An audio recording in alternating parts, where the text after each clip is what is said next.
Hello, bird nerds.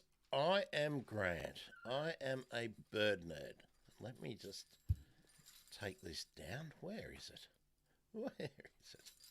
That's what happens when you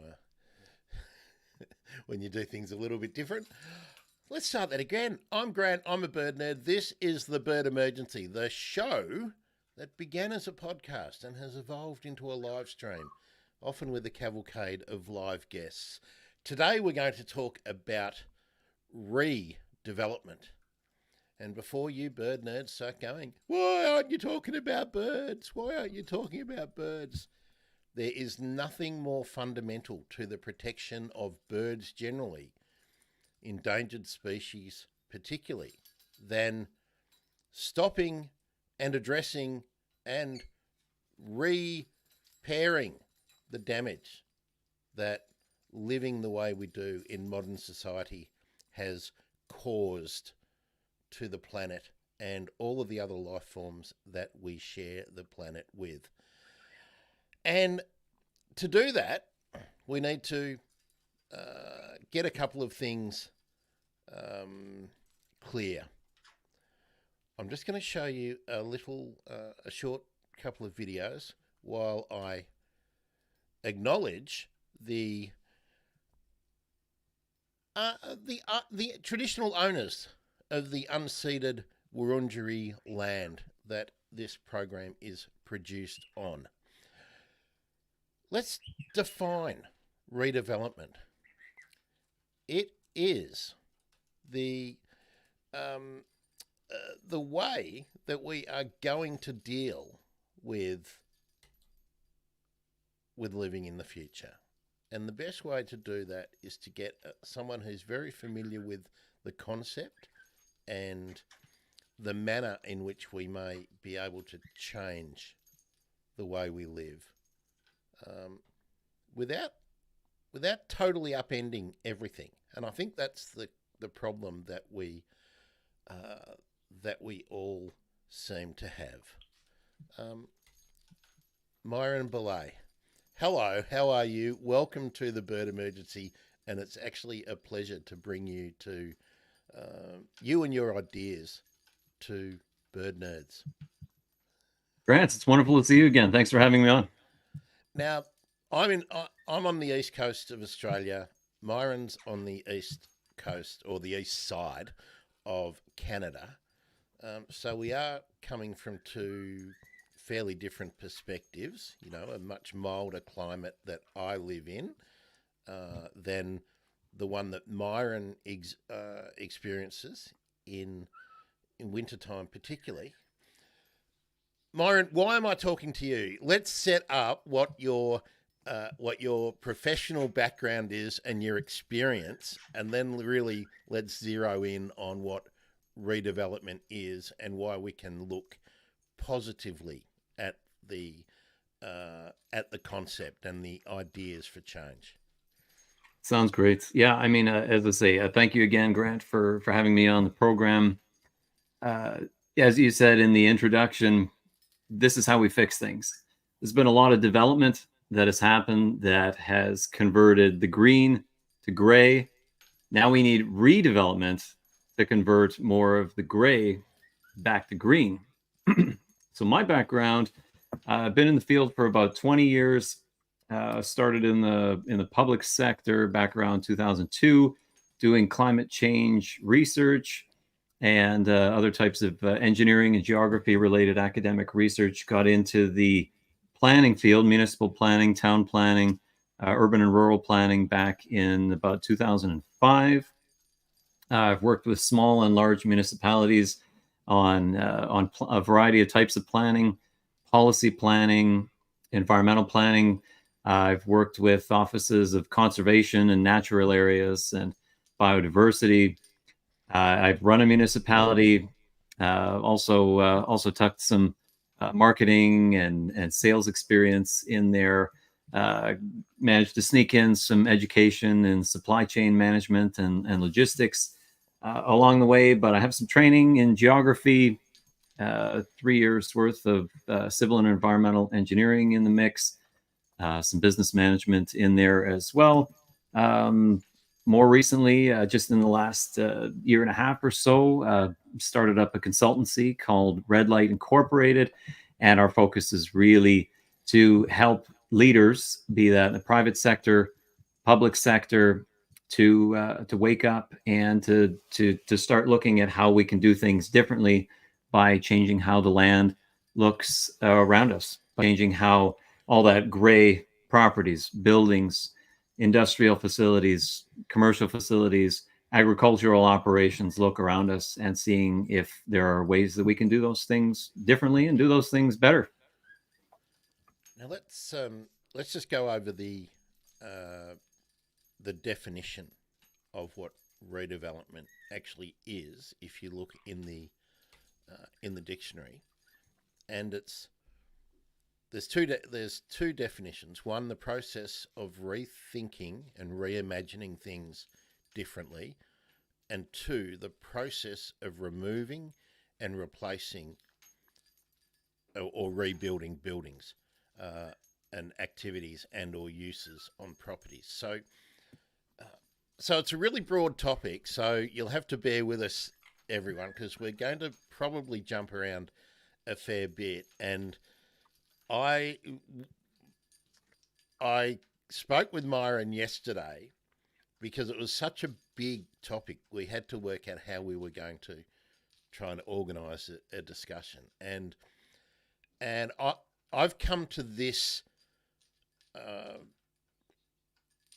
sort of idea as quite a skeptic. And I've got to say, Myron, after our conversation yesterday and then scrolling through Twitter again today and seeing so much more of the bad news and the bad decisions, the really loopy kind of policy that governments are still pursuing, and let's be honest, the downright cowardice of governments and business to make a change. I'm skeptical of the main approach that you have, well, that you outlined to me yesterday, which was that we need to be encouraging private businesses to make the change, to make it profitable for those businesses and institutions to make the change.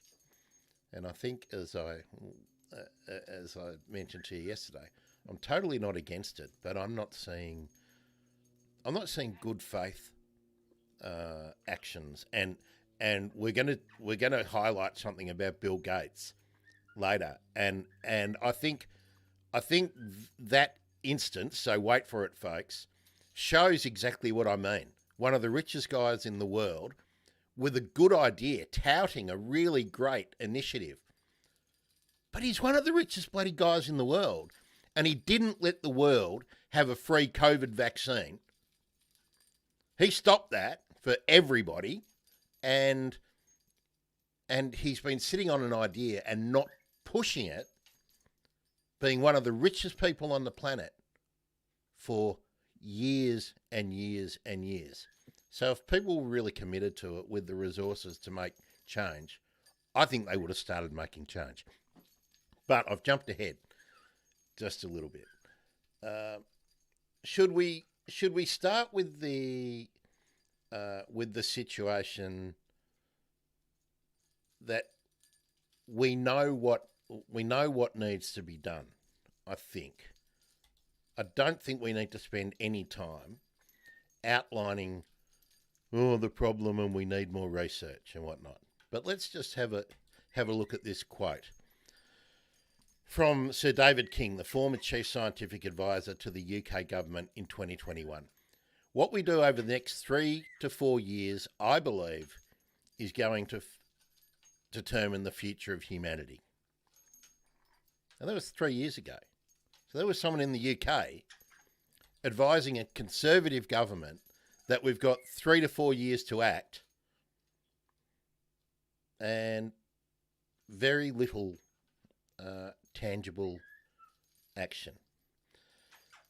Myron, where do you see the very first step that we need to take? And when I say we, let's start the framing with uh, societies, countries in the industrialized, developed world to start with, and let's talk about fairly, liberal democracy kind of societies: Australia, Canada, New Zealand, UK, a large part of the EU, Scandinavian countries. I mean, let's even allow the US in as well. What's the very first thing that needs to happen, and how do we get there? Yeah, I mean, I think that's a tremendous question, Grant, to start with, because we have to start with a vision of where we want to go, of where we want to be. And I don't think there's a person among us here today, at least I hope there isn't, that doesn't want the situation to be better than it is.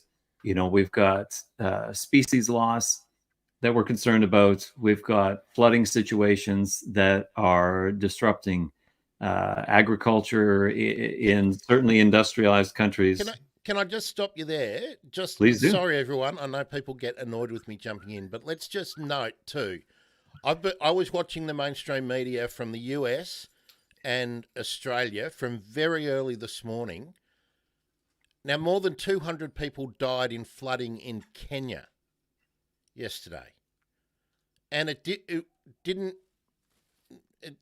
wasn't a blip on the surface of the pond. It wasn't a ripple in the coverage in this country. I don't know about in Canada, Myron, but these are not, 1 in 100-year sort of disasters now. This stuff is happening everywhere, frequently.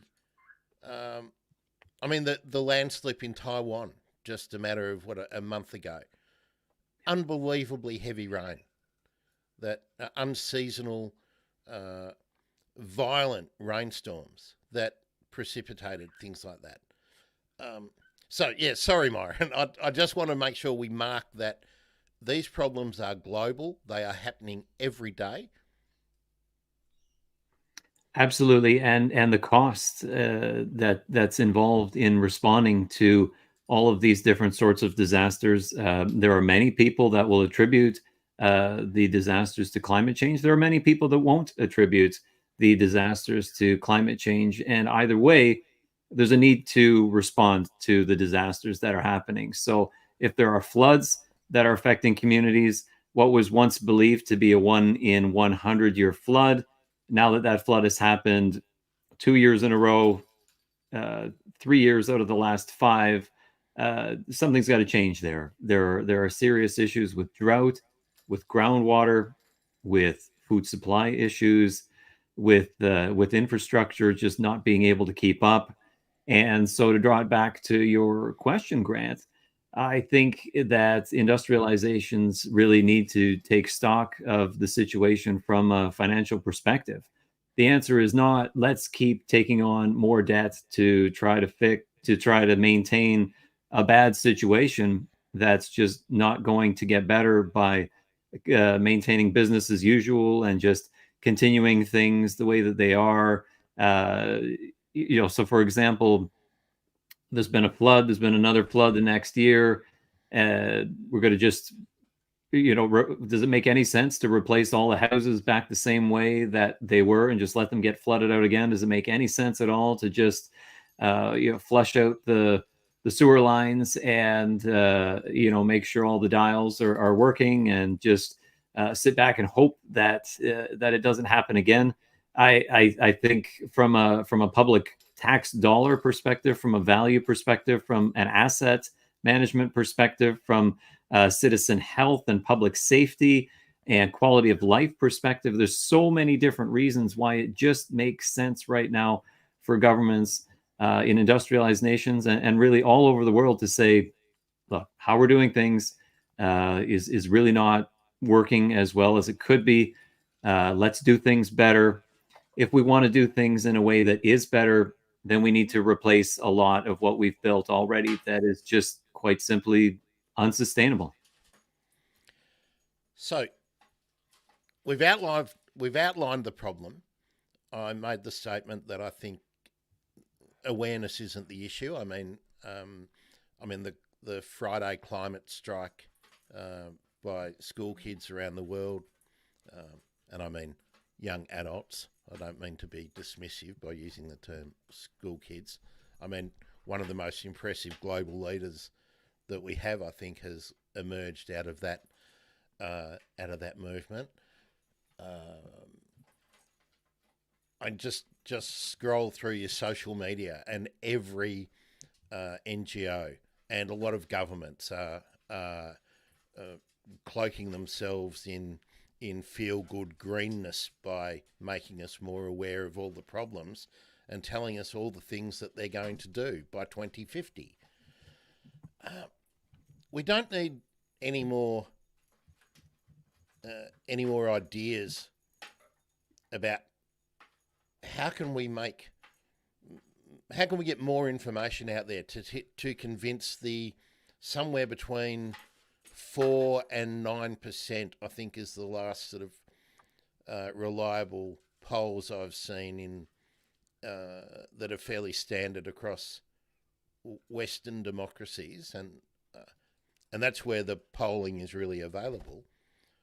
There's only a handful of people. I mean, if there's 50 people at a party, and you want to identify the ones who don't believe in climate change, that'll be about as many as are the first change numbers of a basketball team. That's about the proportion of people we're talking about. So we don't need to talk to them anymore. We don't need to convince anyone that climate change is real and that we need to do something about it. Those people are the equivalent of a cult these days. There's probably about the same amount of them worldwide as there are people who are involved in seriously deranged cults. So what do we do? I come back to the premise again. In Australia and in Canada, the government is responsible for certain things. There are already laws and guidelines and best practices that tell companies what they should be doing. We either have a lack of will to enforce actions that should be happening on private companies and individuals, and we have either a lack of will or a total inability of governments to act. So before we talk about the sort of methods and be positive, who's initially responsible for initiating this change, Myron? Yeah, I mean, also an excellent question, and I think you were quite right there, Grant, to point out that there are a clear majority of people. There have been many different types of polls done all around the world. There are in many countries already where there have been polls done.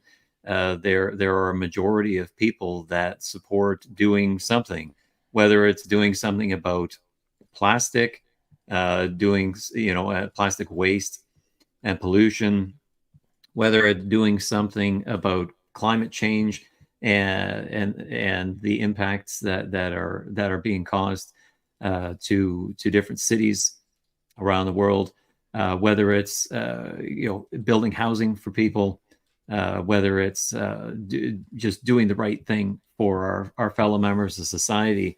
There are many people that feel that we need to be doing more, that it's the right time to be helping others, that it's the time to be helping the environment, to be seeking peace, to be good to one another, to create good green jobs, and to create a just, sustainable world.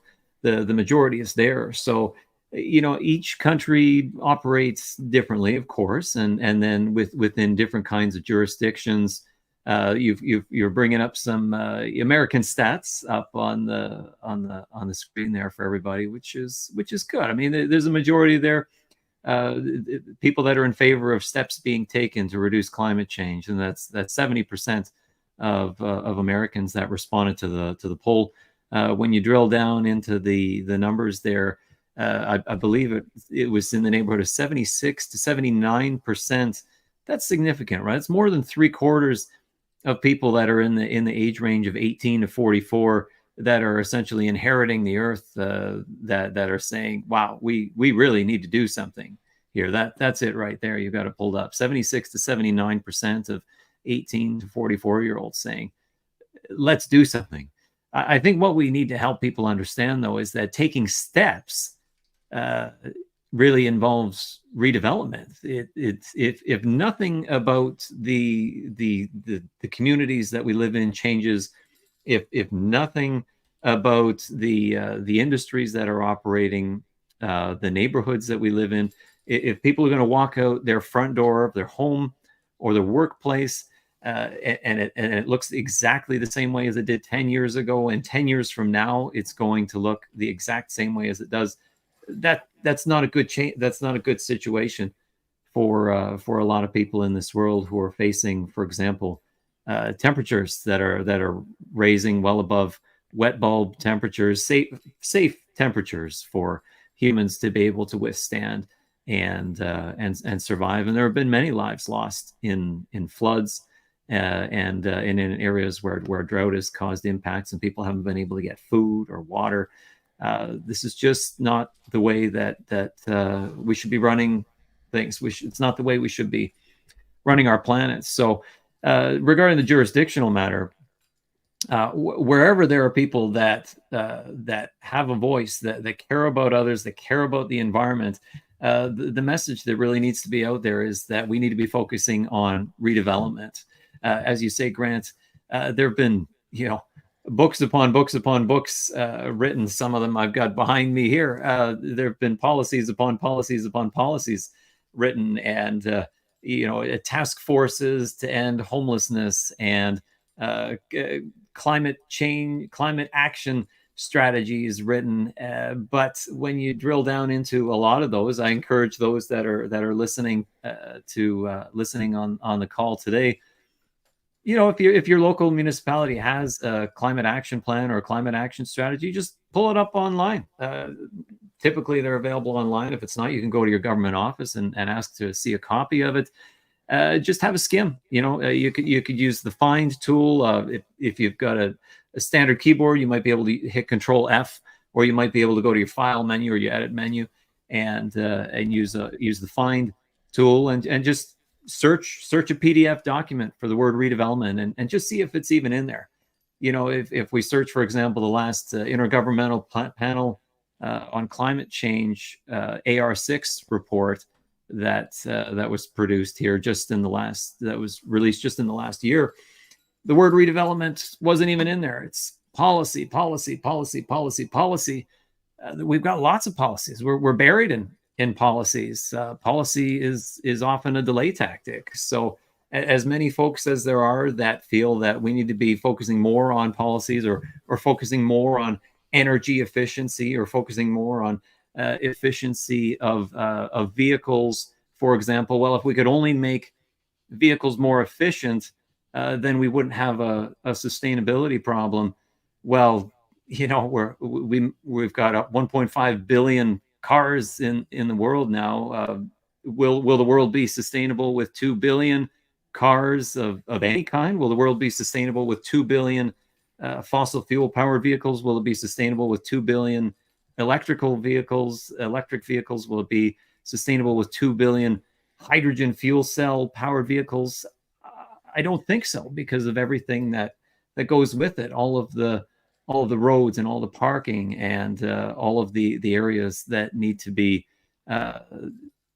forests that need to be cut down, all of the runoff that comes off of roads, all of the rubber crumb from tires and from brake dust, and and all sorts of other things like that. And just the mining process and the plastic manufacturing process and all of the fuels and all of the energy that's required to deal with that. And at the end of its life cycle, what do you do with the vehicle? Can you recycle it? Is it going to end up entirely recycled in a truly circular economy?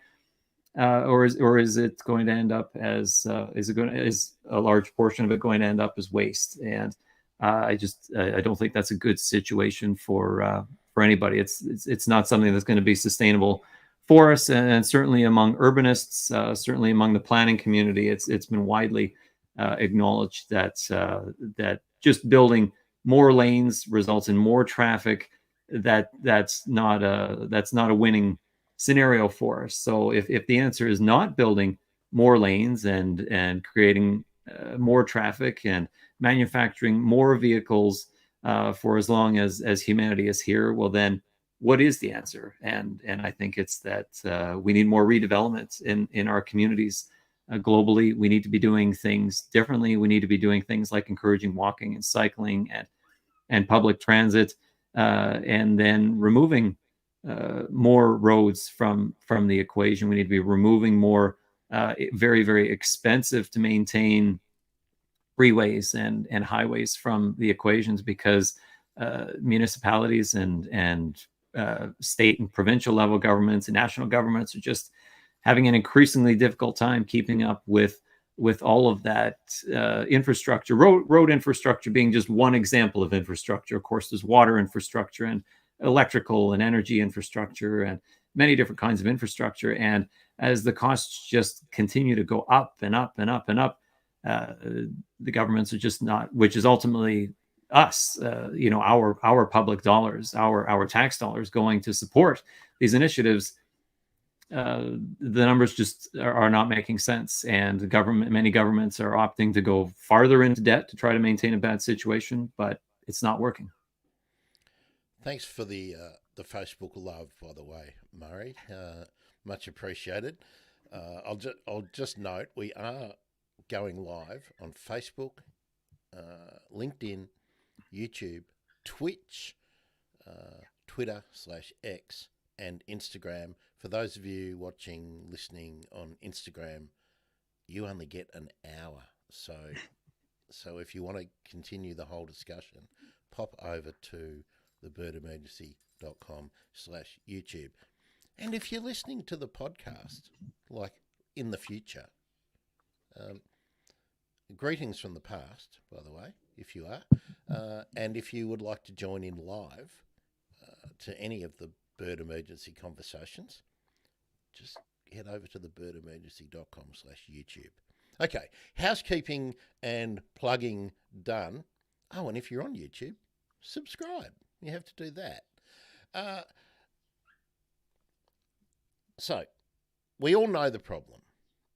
There's people like me who I want everything and I want it now.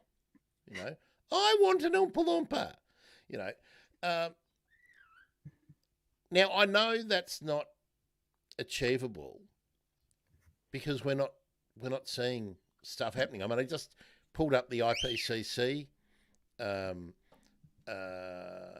report. Now, this is from the Climate Council. Final warning: the key things you need to know about the IPCC's sixth assessment. And we go down to the key things. And they make the point, oh yeah, there's been plenty of these things before, haven't there? And yeah, the first one was the IPCC was established in 1988. But released in October 2021, the first part of AR6, which is the assessment report, all the latest science on how our climate system works and how we're affecting it. It shows us that to avoid catastrophe, global emissions need to be roughly halved this decade. No ifs, no buts. Now, it's the middle of the decade, and emissions in the main producers are increasing. In Australia, they're increasing. In the US, they're increasing.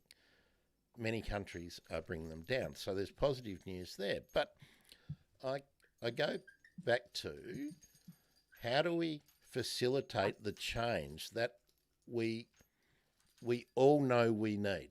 Houses are going to be built, so we need to change to building houses out of materials that don't increase the damaging footprint. Let's sort of use that terminology rather than always talking about the climate budget and then pollution and waste and whatnot. It's all of these things need to be reduced. So let's try and be really global. Roads are going to be repaired and replaced, so we need to do them a new way. Um, Suburbs are going to be renewed. Uh, Open space is going to be put to new uses or increased uses. All of these things are going to happen. So your point is that we need to do it in the best way, not a better way, but the best way. Again, how do we make that happen? I've been pushing that we need to exercise pressure at the polling place, and get people who will act. But what we're finding is you get those people and they don't act. So how do we do it? I'll lead you in. In this country, we have a government that is now saying we want to mobilise private money in a partnership with the government to be nature positive. How do you see broadly that concept? Well, I mean, it isn't the first time that something like that has been tried. It isn't the first time that an attempt has been made to establish some form of limits to growth. The original limits to growth report was in 1972, I believe. So we're more than half a century beyond that. And if we ask the question, well, how's that working for us? I don't think it's working very well at all. And so I would offer that we really need to start with that distinction between development. Is there something that's happening that's converting what's green and what really needs to remain green to gray? Or are we going to decide as a society, you know what, we've developed over enough habitats and natural areas and forests and wetlands, etc. There've been enough species lost already. It's time for that line to be drawn in the sand, and now it's really time to focus on redevelopment. We're not going to be looking out, speculating on land and looking for more ways to take advantage of ecosystems and environments and indigenous populations. That's not something that's going to be a good way to go. It hasn't worked, and doing that is not going to continue to work. So how can the solution be? Well, we're going to bulldoze forests and we're going to install solar panels there. All right, that's converting green to gray. That's not going to help us. Why can't we look within our cities and try to convert some gray? Look at the gray areas already. Look where there is already some building, some construction. Maybe it's for example an industrial area that's now defunct. There's not much happening there. It's long gone. Its heyday has come and gone. Let's let's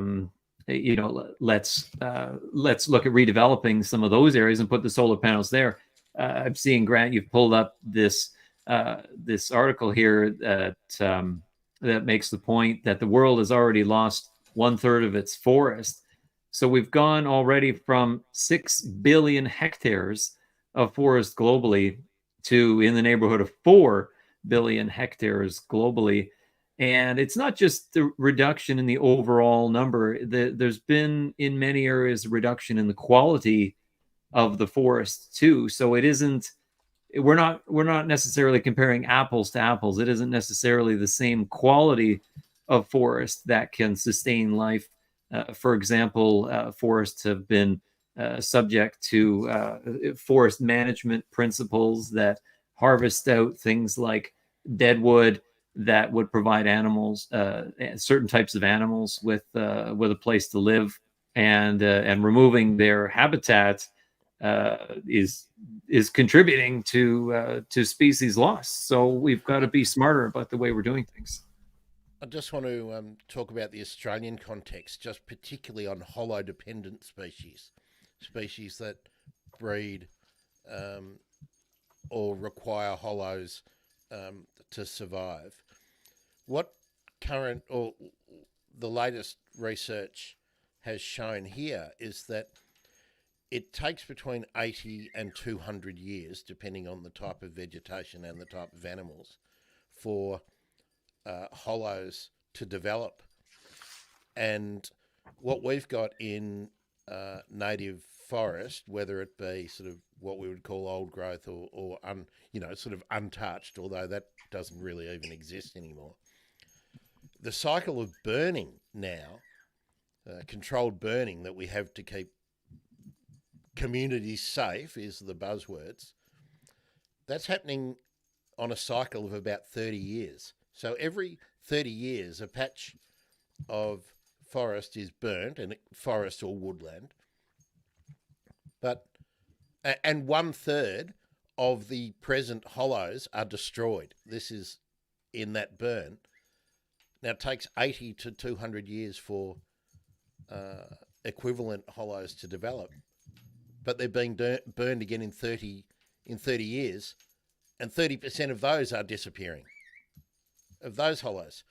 So we're just on this mindless march to catastrophe for species like that. So again, we know it.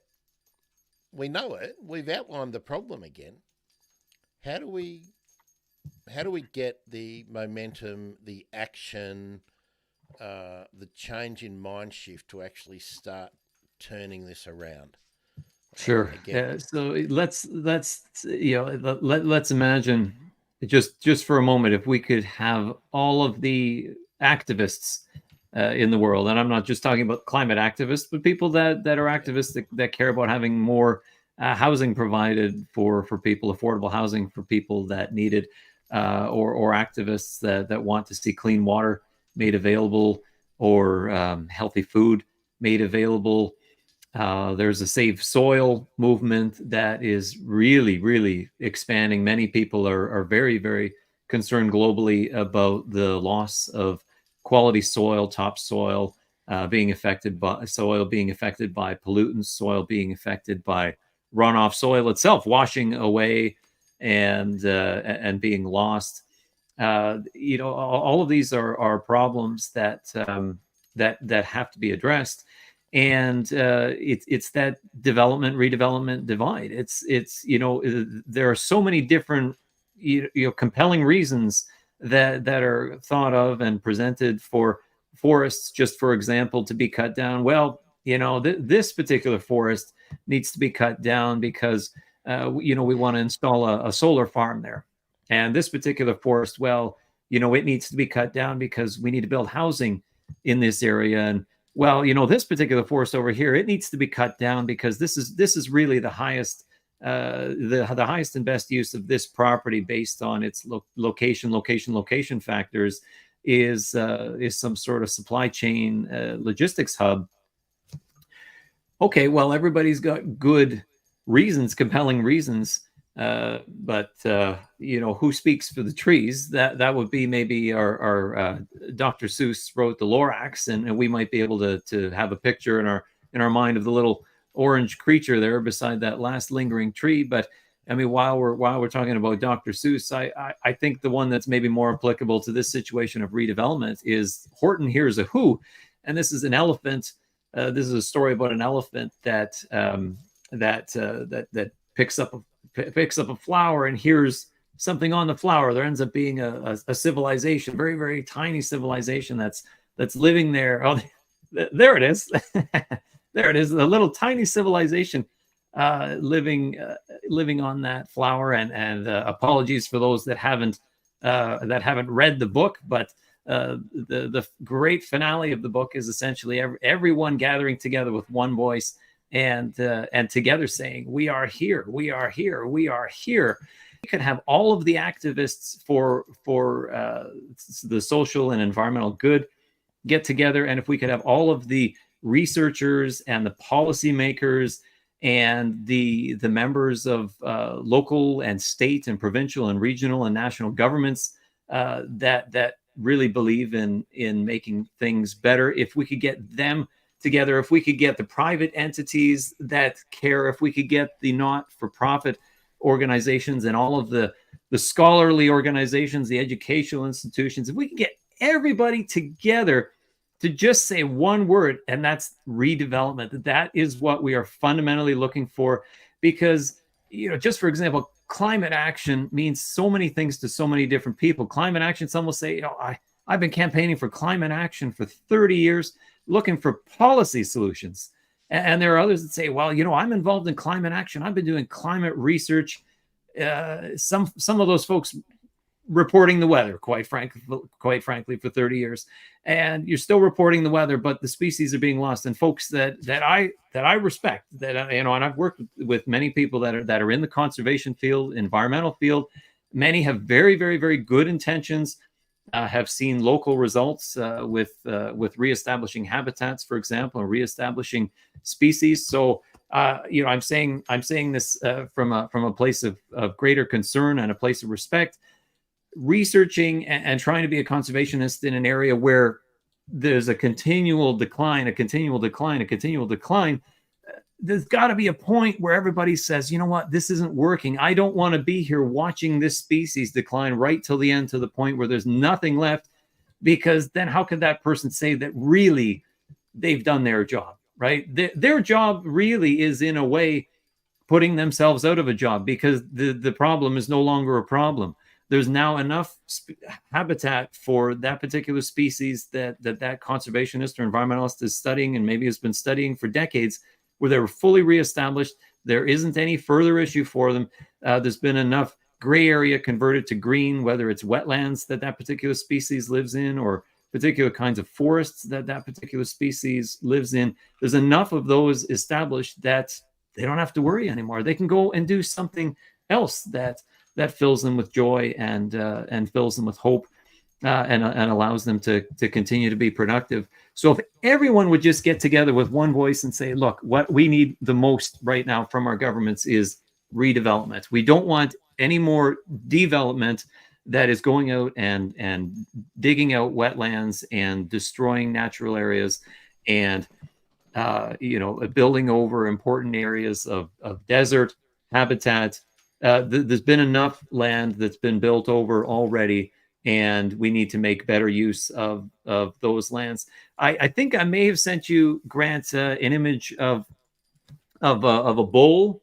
I may have pointed you to an image of a bowl with some ice cream in it, and it might be an instructive point here to just kind of, for folks that are listening that are still kind of trying to figure out what exactly we're talking about, development versus redevelopment. I think it would be really instructive to be able to just give folks an idea of what we're talking about. I would invite folks to imagine, you're going into the kitchen, and if you're lactose intolerant, then go and get a slice of pie or cake, or, I mean, this is just an example, but you've managed to find yourself a bowl, and you've managed to put your favorite dessert in there. Is that image hidden somewhere in the in the address? No, I don't remember getting that. I've got all the websites and everything. Oh, that's all right. Are you? And I've got, but what I will any image really of a bowl with some ice cream in it. Yeah. That would really. I'm not going to find that while we're live. So, all right, that's okay. So I'll just say, look, for folks, imagine a bowl, imagine some ice cream in it. Okay. And we know, okay, a person can only eat so much ice cream. If all you do is eat ice cream, well, you're going to really, pack on the weight, might clog your arteries. It might not be the healthiest decision. And we know, we've seen the evidence of what happens when we continue just development, plowing over natural areas, getting rid of habitats. It has consequences for the animals that live there. It also has consequences for us as far as the air quality that we're breathing, our ability to recreate, our ability to relax. It could be better. Great way for many people to relax and enjoy health is to be able to access nature. So you've got a bowl, you've got some ice cream in it, and you're going to go, okay, well, I'm going to do more development. Well, keep putting more ice cream in the bowl. We're going to leave that ice cream there. We're going to just keep adding more ice cream in there. That dish isn't getting any healthier, right? That dish isn't getting any better. That situation for us is not improving. And so we go, okay, look, let's not add more ice cream on top. Let's add fruit on top, right? So you've got that bowl and you got ice cream in it, and you just pile it on top, strawberries and blueberries and slices of banana, slices of orange, and you're saying, wow, this is really healthy. That's an analogy I would say is sustainable, is what a lot of folks would describe as sustainable development. So you got that bowl, you got that ice cream. Maybe it isn't the healthiest thing for you. There's a lot of calories in that bowl, and now you've piled more calories on it, appreciating, fruit doesn't necessarily have a lot of calories depending what kind of fruit you, but the point is you've added more calories to the bowl. So you've plowed down another forest for, let's just say, to put up a solar farm or to put up affordable housing for people. But but you've left the original problem the way that it is, the unsustainable problem. You've left that the way that it is, and now you've contributed to it with some impact. You've made the problem a little bit larger. Other kinds of development could make it a lot larger. But let's say we take that bowl and we take the ice cream out of the bowl. This is redevelopment now. Okay, you've got that bowl, take the ice cream out of the bowl, and now put the healthy fruit in the bowl. Well, now we've decreased, the number of calories. We're opening the door for us to have a greater opportunity, a greater access to health, and that's really what I'm inviting people to just think about and welcome into the communities that they live in. Is let's do things better with the areas that we've already developed. You've got perhaps a suburb that has been really declining, and there's let's just say there's 20 or 30 homes in that suburb. The homes are really starting to get aged. They're not doing well. They're getting to the point where they just require a lot of repairs. The infrastructure under the ground, there's roots getting into the pipes. The telephone poles are really in bad shape. It's time to replace those. The rooftops are getting to the end of their useful life. It's just not. It's just not going to be sustainable to keep throwing money after at this kind of situation when there are so many other needs that are out there. Perhaps there's a potential to consolidate some of that housing, and maybe 30 are combined into a smaller number of properties, and then there are let's just say 30 are consolidated onto the equivalent of 5 or 6 of those properties, and the remainder are converted back to green. So there's, let's say, some forest established to open the door for connectivity for things like pollinating butterflies and other sorts of healthy insects to be able to have a habitat to be able to move through, so that there's ecological connectivity there. It opens potential to address drainage issues. So if a neighborhood is going to keep having more and more and more issues with flooding, well, we've got to do something about that. Let's incorporate some natural solutions that may have a lower cost over time than just trying to solve it with ever more concrete and metal and plastic and gadgets and gizmos. Let's try to see if we can do some natural-based solutions and create a situation that could be better for everyone. So there's a couple of things you've introduced there that we need to follow up. But first, can I just get your thoughts on how I'm hearing what you just said then? Is essentially, if we look at the world as it is now, and we can take my city, Melbourne, or We can take any. We can take. Let's talk about something that shocked me when I flew over the peninsula of Malaysia, and I just saw how many palm oil plantations there were. I was absolutely shocked at the scale of it. The first thing we need to do is to get out a big, thick red marker, and on every map of the world that shows any sort of human intrusion, we just need to rule a boundary right around it, draw a boundary right around it, and say, that's it. That's the limit of what we do. We don't go one step more into the existing sort of untouched world, even though untouched is like certainly for areas that we could say for areas that have become industrialized, that have developed significant amounts of land and property already. Sure, let's apply this scenario to industrialized nations. Sure. So the idea I'm getting is the first thing we do is we stop doing the damage. We stop doing the damage and encroaching further into the natural world. Mm-hmm. Then the next thing we do is we recognise that there is a need for replacing things, for reinvigorating places and buildings and implementing new technology into existing factories or whatever, any sort of man-made structure that carries on an activity that we all want.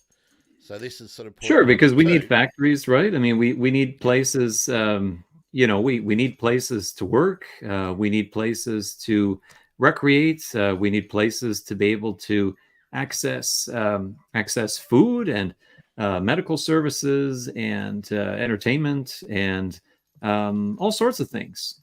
So we know that in an already developed nation, these things are going to happen. And the decisions are generally made about what is either the cheapest or the potentially most profitable way that development happens. So there's always a motive for, if a property developer is building, replacing housing stock. And I would say in the short, that often comes at a cost, because the decisions are often made in the short run. There's something that looks like it's the cheapest solution. So, for example, right? Let's define cheapest in the way we're talking about it. How I'm talking about it is the cheapest to the developer, and then perhaps there's always a middleman somewhere.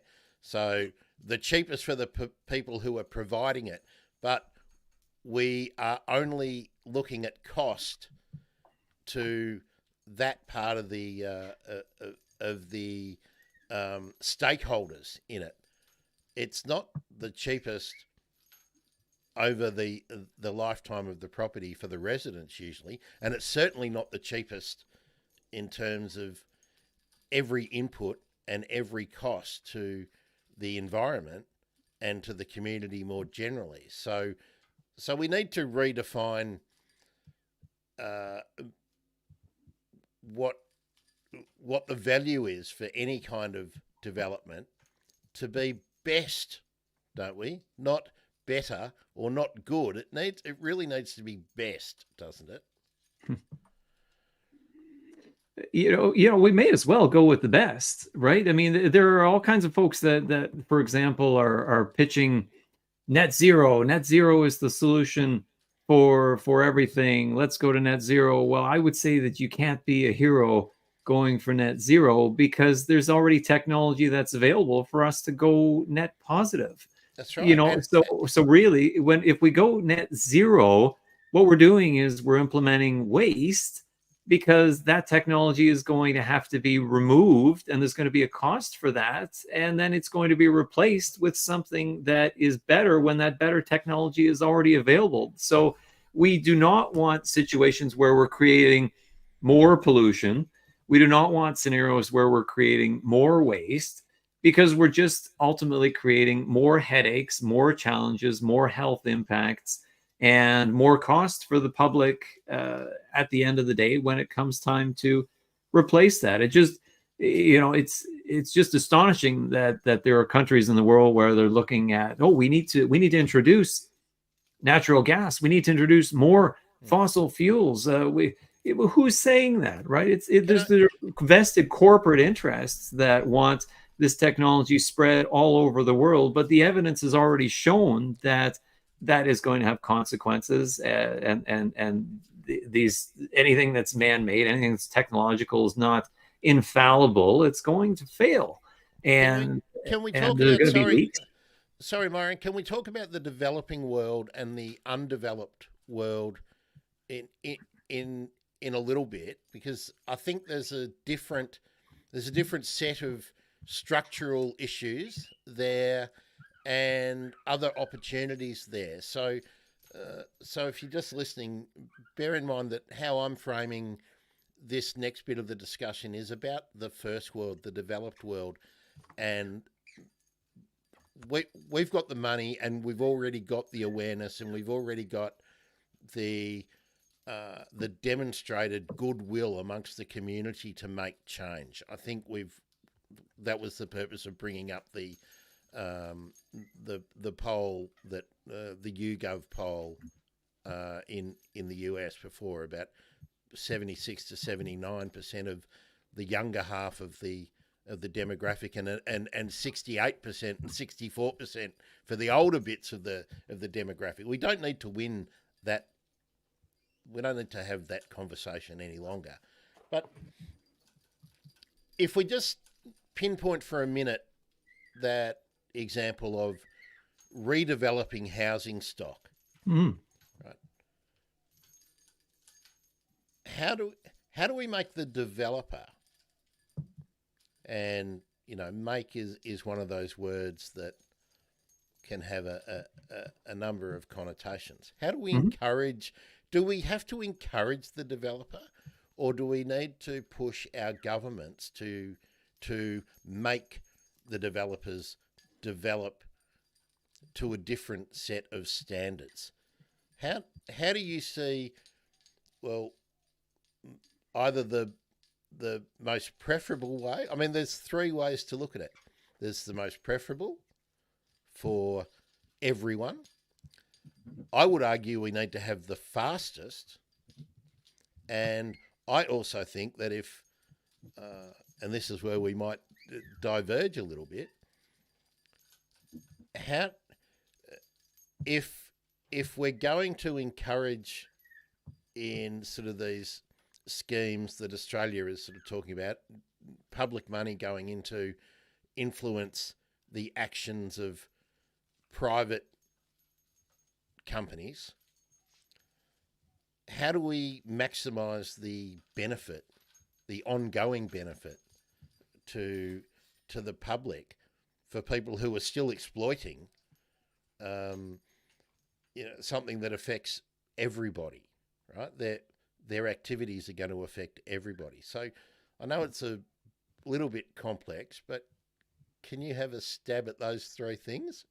Sure. I mean, it's a deep question, and these are the kind of things that we need to address. If we're going to say, look, this is in a context of redevelopment, how can we enable the most redevelopment possible? As you're saying, speed is important. Time is of the essence. Time is not our friend right now, because there are many areas of the world where the situation at hand seems to be getting worse, seems to be a greater concern. Floods are overwhelming more and more infrastructure. This is a problem. Droughts in many locations are getting worse and worse and worse, and impacting more crops.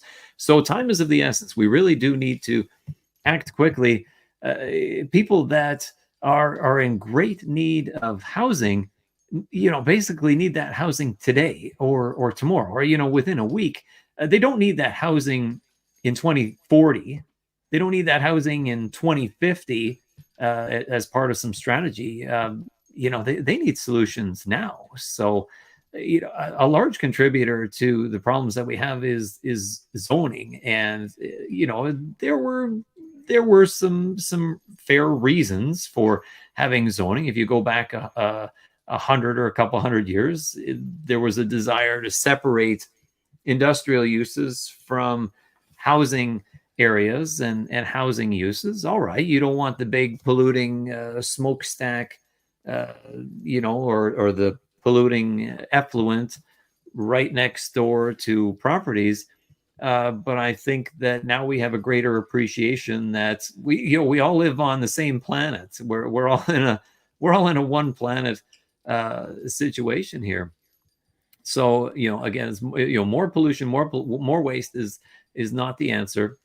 The zoning, if we're going to be in a scenario where industry is at the point where it's become, we could genuinely say that it's green industry, the bioeconomy is alive and well, then is that same need there to separate industry from residential uses, or could they coexist side by side? There's a chart here. How many Earths would we need?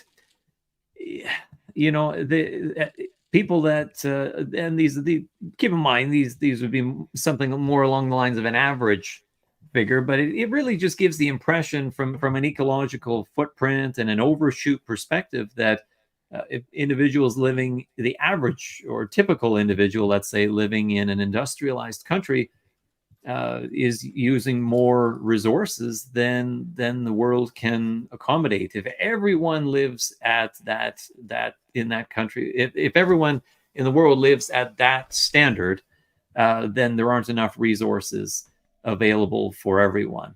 Now, there are people, even in the US, for example, which happen to be at the top of that particular chart, there are people that are living well below that one Earth level and doing okay and surviving and going to good jobs and remaining fairly healthy. At the same time, there are people that are living far in excess of that 4 or 5 Earth level.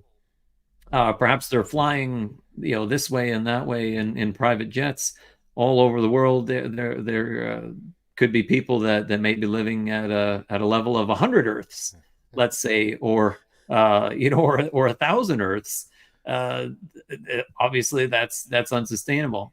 And even in the country that happens to be at the bottom of this chart, India, as a 0.8 Earth level. So if everyone in the world lived at that level, that a typical average median individual from India lives at, then the Earth will be able to support us. That's the general theme of the chart here.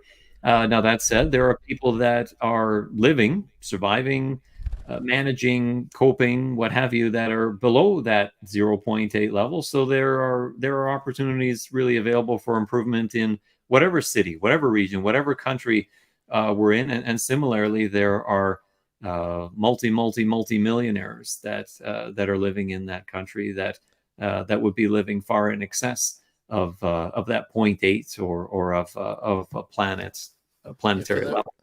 For the benefit of the audio only audience, I'll just tell you, this is from the Overshoot Project is the graphic, and if everyone lived like American residents, how many Earths would we need to sustain the world population? So if we all lived like the US, we'd need 5.1 Earths. If we all lived like Australians, we'd need 4.5. Russia, 3.4 Earths. And then you've got a whole heap of countries that are about the same.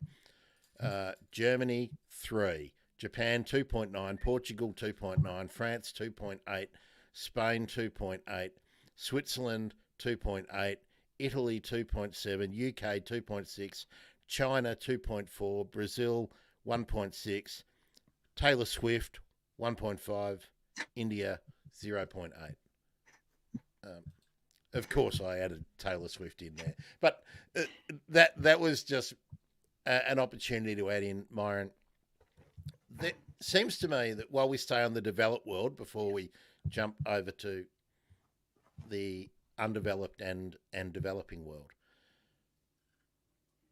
That graph illustrates that we just simply cannot keep deluding ourselves that some of the things that we love to do in Australia and in the US. I didn't see Canada, so I don't know whether, but I'm guessing that Canada is fairly close to Australia. I'm guessing Canada would be probably in that 3 to 4 Earths at probably a little bit more than maybe Germany. It may be. I don't have it in front of me, but there are certain areas where more energy is required. The colder areas of the country, where let's say more energy would be required to heat homes, for example, or a greater amount of travel would be required because goods and services are spread out at a farther distance. But it's also the way we live. Like it's not just the houses and the heating and things like that, because that's what everyone jumps to straight away. But it's the mindless consumerism that we keep doing, and the celebrity lifestyle and the aspirational sort of targets that we have that value waste. You know, I mean, the idea that people are spending $50,000 on a handbag, you know, and there are stores full of these things that, you know, stores that if it was a $2 shop would have 150,000 stock items. But if it's a luxury goods establishment for the same amount of area, for the same amount of floor space, there might only be 300 items in there. So there's a real disconnect about what value and what worth is, you know, and we can't keep living that way. So my editorializing over, and I apologize again, I'm always having a crack at Taylor Swift, but she's the most obvious example of this kind of lifestyle that is celebrated. I haven't heard anyone on the normal media when they're talking about, and she's been so visible in Australia because of the Eras tour and all that Travis Kelce stuff, you know, her boyfriend and stuff. But even like hosting major events and sporting carnivals and all that kind of stuff, we need to dial down, don't we, on this stuff. But again, I come back to the question I've posed a few times. How do we make the change? Do we need governments to say, stop, that's it? Or, I mean, let's just say, how do we make Taylor Swift, I mean, she's just one example. How with the redevelopment model, how do we let an artist like Taylor Swift undertake her next world tour in a way that is not further damaging the planet for the rest of us? Now this is fun. This is fun. This is theoretical. This is good. Well, you know, like a municipality could build a smaller stadium just for the sake of discussion. I mean, does the stadium need to? That's why she only went to select cities, because there were many cities that didn't have big enough stadiums. So that the city that she didn't go to, and I'm sorry, Taylor and Swifties, but I mean, this is something that's sort of front of mind at this time of the year. She's not doing damage in those places. She came and damaged Melbourne, you know, damaged, let's in inverted comments, and she went to Perth, but she still did it, and she went to Japan. She went to Singapore, because Singapore paid her more money to go there. Do we need to pay artists like Taylor Swift money to not be a dickhead? I mean, you know, there are some ways that is separate from the matter of, of redevelopment. Yeah, yes and no. I would take. I mean, I'd take the broader. Uh, I mean, housing development is a really good one because we have a homeless crisis. We Mhm. have first home buyers who can't get into homes. Uh, it's the median price for a home in Melbourne is about $840,000. The average wage is, or the average wage is approximately 70,000. Um, the average wage earner is taxed at 20,000, so they've got 50,000. But most people at the moment aren't saving any money, and it takes about 20 years to save a deposit. By then, the average housing price will probably be 1.4, $1.5 million in this country. How do we stop banks from jacking up the prices? How do we make people selling houses not hoard the stock? I mean, there's all these different problems that need to be taken care of. How do we stop the affluent homeowners who want to redevelop objecting to their neighbours, or how do we stop people in those suburbs objecting to their neighbours, be they a corporate owner or a domestic owner, who wants to put 2 or 3 stories onto their plot of land? I know we had this discussion yesterday, and you were saying we need to encourage people and use public funds, or to make it, whether we give them direct money or whether we give them tax breaks, in the end, the public is paying for it. Why should we give people who are already at an advantage with their wealth why should we massage them and make the poor snowflake petals suck more on the public teat? Why don't we just say, you want to change, you want to do something to change your building? This is the way you do it. There is only this way to do it, and it's the best way. Mm-hmm. You don't have the option to do it any way but the least damaging way possible. And they'll say, "Oh, but I can make more money if I do this, or if I, Or the ones that annoy me the most are the ones who say, I don't want to look at that. I don't want to look at 5 stories out of my window. How? We know what we need to do. I come back to the question I keep saying. How do we get there?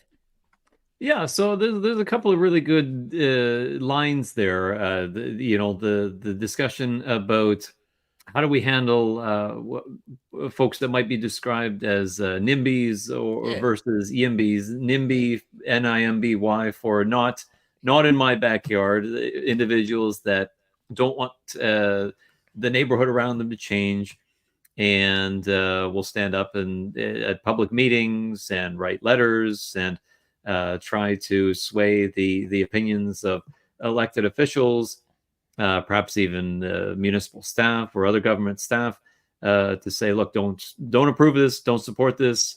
I don't like this. I've told my neighbors, and they're writing in too, and they don't like this either. And that can be contrasted with folks that some might describe as a YIMBY, someone that does feel a great sense of responsibility and concern for people in the environment. Somebody that says, yes, in my backyard, YIMBY, yes, in my backyard. Yes, I welcome more people having an opportunity to have a right to housing and a right to a good, healthy, safe life, as hopefully that individual had when they were growing up, when perhaps they were buying their first home. And I think actually, to address that YIMBY perspective, actually, I read not too long ago some very good things happening in Perth, Perth, Australia, where the government was cracking down on that, and one of the government officials in the article I had read had said, look, the public are welcome to have a right to provide input. The public are certainly members of the public are certainly welcome to provide comments, but do they have the right of veto? No. Okay. Sorry, I just need to.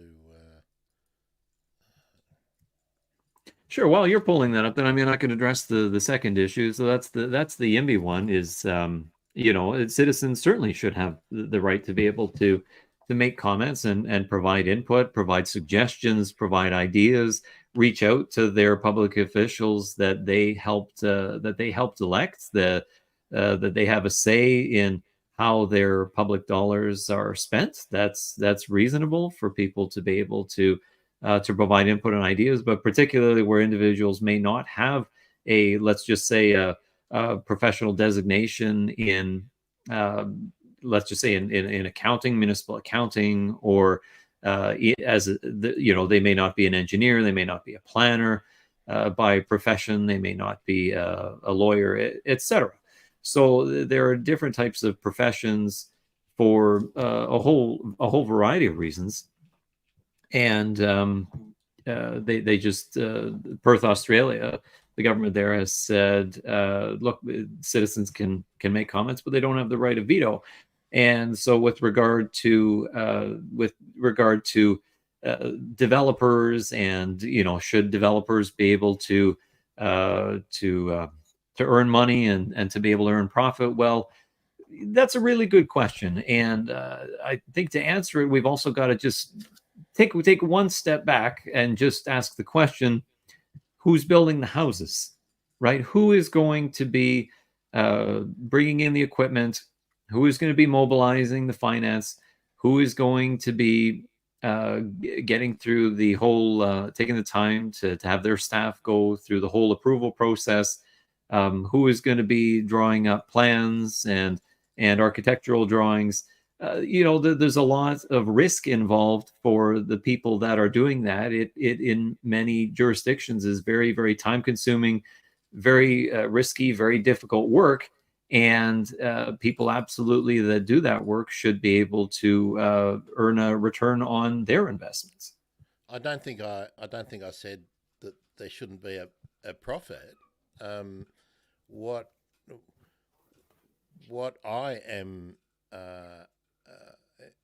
I mean, if someone is, isn't this the nature of capitalism? If you want to do all these things unencumbered, and you have the right to enjoy the fruits of your hard work, which is the way it's always framed, fine, go and do it. But we also have this idea of trespass and damages. And if those activities are damaging in a way that we have not always measured, but now we are, and we talked about this yesterday, how the whole notion of the triple bottom line has disappeared from accounting in many parts of the world, but that the government, if they're saying to you, you may not cause further damage, you may not continue to damage the world by what you do, why do we have to give them a cookie for that? If we give them a cookie to encourage them to undertake development that we want, that's great. Why don't we go with, I remember yesterday we were talking a lot about the 80-20 rule. Okay, yeah. They can have if we're giving them some of the money, I don't believe we should be granting money. I think it should be being loaned, or there's some beneficial tax treatment. If it's a beneficial tax treatment, they get the benefit over time, and the community foregoes something in return. But if we're allowing access to capital, because there's an opportunity cost for capital, shouldn't the community get some of that long-term benefit as well? I think that there is work that can be done to de-risk the situation for developers Yeah. to take their costs out We of the we equation. already have insurance schemes in place for some types of developers in many parts of the world. They're not perfect and they're limited, uh, but they assume that developers don't take stupid risks as well. Like they don't over leverage themselves, and they don't assume that interest rates will never rise and stuff like that. If you borrow money, you're supposed to build in uh, the risk factors to your decision. So uh, we I, and I understand that it's often better to get something done than nothing. But then uh, again, the 80-20 rule. Maybe 20% of the people who are developers shouldn't be in business, and let's get the 80% of the best and the most flexible and the most efficient, or the ones with the greenest credentials. Have them, and the others can go and you know build the new roads and build and work on the new less damaging projects. We don't say to people, well, just because you've got a fish and chip shop, that the community owes it to you to have a fish and chip shop for the next 40 years because that's what you want to do. I mean, it just doesn't work that way. Yeah, there is a tendency, right, in government to want to, this happens in many different branches of economic development. A real tendency to want to, spread around the funds, in some cases too much, where it kind of waters down the amounts that are available for certain people. But to your point, the 80-20 rule, we certainly could structure incentives so that the individuals that are creating the greenest housing, that are creating the greenest jobs, that 10 years, 20 years after monitoring their last round of developments that they created, those that are performing the best and most sustainably and have the least amount of problems and maintenance headaches and return calls. Why wouldn't we want to encourage those to keep doing that better work that's beneficial for society? We absolutely could do that, and we absolutely should do that. So again, I'm going to sound like a broken record. So to move that way, do we need to? Are, are we better to sort of act locally, because we're seeing change at less than glacial speed? Right. And governments are always telling us that there's this massive amount of capital that that the 1%, let's be honest, it's the 1 to 10% of the population of the world are controlling. How do we get them to move that way? And I want to just play this video. And I did get a note on the that I'm not able to get the video sound up. So people, if you not that one, that's not the one I want. Just let us know if you're not hearing this. We'll give up and try again, because I can't reset the computer while we're going. But I want to play this in framing of that question I've just asked about how do we get there.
The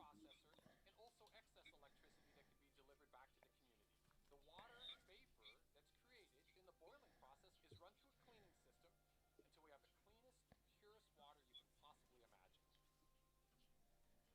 we know it in the developed world cannot work in developing countries. So what we need in developing countries is a very simple system. I am very impressed with the solution we're seeing here.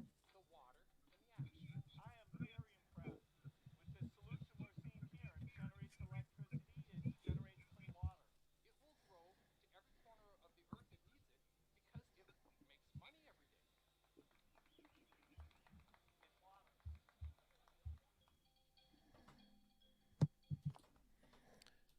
Okay, now for the podcast audience, I will link in the description to that video on YouTube that you can watch. But it's from Bill Gates, Gates Notes, and it's a processor that takes, as you may have heard, the raw sewage into a processor that then produces a product that can be used in as ash, like in agricultural, like a fertilizer.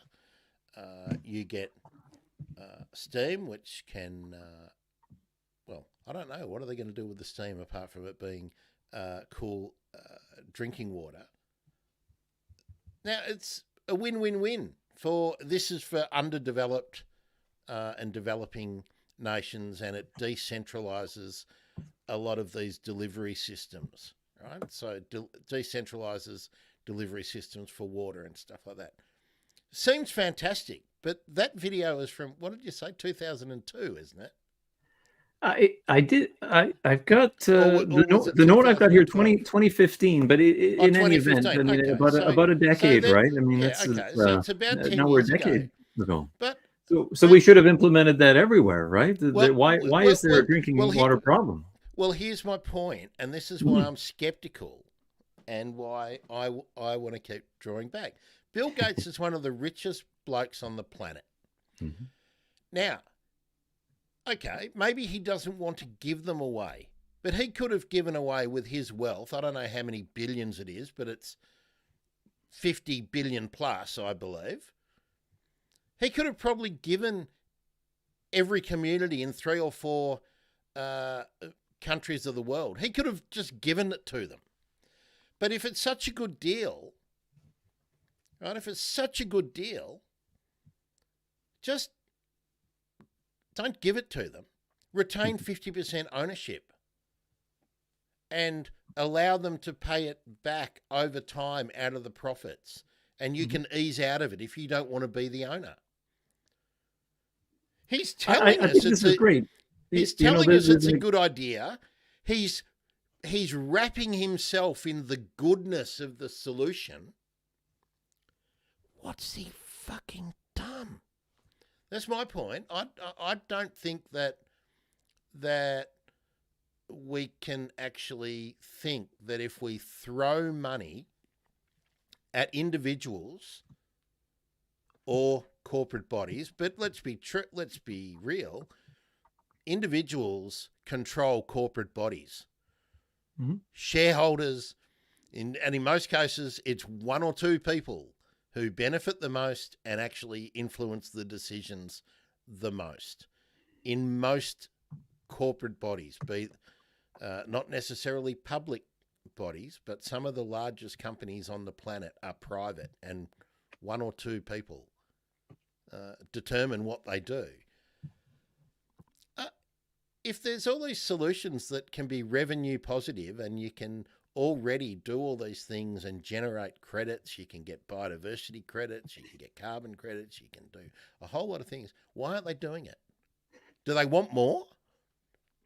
Well, I mean, Bill Gates is involved in many, many different types of initiatives. So, I mean, he's also involved in, power generation initiatives, just for example. And if there are a lot more incentives, financial and otherwise for a business owner like Mr. Gates to pursue certain types of ventures because there are larger incentives in one particular direction. That's Myron, how we get in the shift. yeah, but Myron, I'm not having that because that's saying, look, he might do these processes, he might do them, but he's got so many other good things going on. What are we saying? He hasn't had time to do this. He's had 9 years. He's promoting it to the world. It's not like you've done some investigative reporting and you've discovered this thing that Bill Gates knows about, but he's not telling the world about. He's wrapping himself in the environmental cloth. This is greenwashing, the way I see it. If it's such a good deal, or if the technology is great and the people in these communities that it's obviously aimed at, noticing that both the people who he has helping support his idea about this, what is it, Janecki processor, the Omni processor, are not white Anglo-Saxon Protestant type people. I just note that. But he has the ability. Just take this one project. He has the ability to do that. He actively stopped one of the vaccines being a open patent so that countries that could not afford to enter into bulk buying contracts with major pharmaceutical companies, they didn't get access to the free vaccine. They didn't get it when the rest of the world got it. So I think this is the problem with the solution. In theory, the solution looks great. Jeff Bezos and Elon Musk have enough money to make massive differences if that was what their priority was. That's not their priority, or they would have done it, wouldn't they? But the money, I suppose then I would disagree with you, Grant, that there's more money for these individuals to make in certain particular categories and certain particular sectors and certain particular areas. So that's where the focus is going. If the incentives are such that the focus is to, let's say, for example, rebuilding an existing downtown and adding floors to existing buildings and enhancing the infrastructure that's there, or if there are incentives to for example, pursue urban agriculture, then they will do that. If there are incentives to remove freeways and shift people away from cars to much more sustainable modes of transport, then that will happen as well. If there is money to be made there, if there is money to be made in developing parks, then they will do that. And I think it really still, that's the money talks, and it still will come down to incentives. There is a massive amount of deployable capital out there for many, many different types of purposes. And I think that we would be foolish to just say, look, let's use all of this deployable capital in one channel, strictly energy. We're going to spend $1 trillion on energy, and we're not going to fix housing. We're not going to fix food systems. We're not going to shorten supply chains. We're not going to make it easier for people to access equity and justice. We've got to do that all at the same time. I'm certainly not saying that. I don't think anything I've ever said indicates that. But if I get frustrated because I think there's so many ideas of what can work, and the people with more money than they could ever possibly spend are not pioneering them, right? And I'm all for incentivizing people to do things if they've shown a willingness to do it, right? Let's be frank about Tesla. Tesla's business model and the way that it has reached dominance is on selling. It's only a viable company. It only survived by selling carbon credits to other industries. So So it's already had all those subsidies, and it's taken up so much that it's made uh, initiating a carbon credit market for other massive companies that need to produce things much more difficult, which has made the prospect of deforestation, or not so much deforestation, but establishing monocultures which are damaging for biodiversity but may be effective for carbon credits, being far more likely. And this isn't new information for people. They're talking about there's almost an unlimited amount of money locked up in private capital that people would deploy. Why are they not advancing an idea and then saying, we will give us this and we will build this to show it will work? What they want is the money to be available and then to go and do something. I want to see it reversed. But even if my approach is wrong, let's just talk one field: biodiversity maintenance. Let's take carbon out of it because it's another thing. How do we encourage in a city like Melbourne? Oh, actually, I watched an example the other day. Housing stress is all about lack of supply, and the only solution that was discussed was unlocking more land for development. Totally against what we've been talking about, the baseline that we've been talking about. So just in that one instance, and we could talk about one city, how do we turn the negative into a positive with these unlimited amounts of funds that are out there? Yeah, I mean, there's a lot going on. So let's say from a housing standpoint, again, let me address a couple of points here. First thing, with regard to the housing, if people need housing, then we have to build more housing. That's the first point. Yeah. Does the housing have to be built on green land that ends up being converted to gray land as we'll say conventional land development? No, it doesn't. Can it be developed as redevelopment? Can we look at existing neighborhoods that are perhaps very, very low density and look at establishing additional housing there?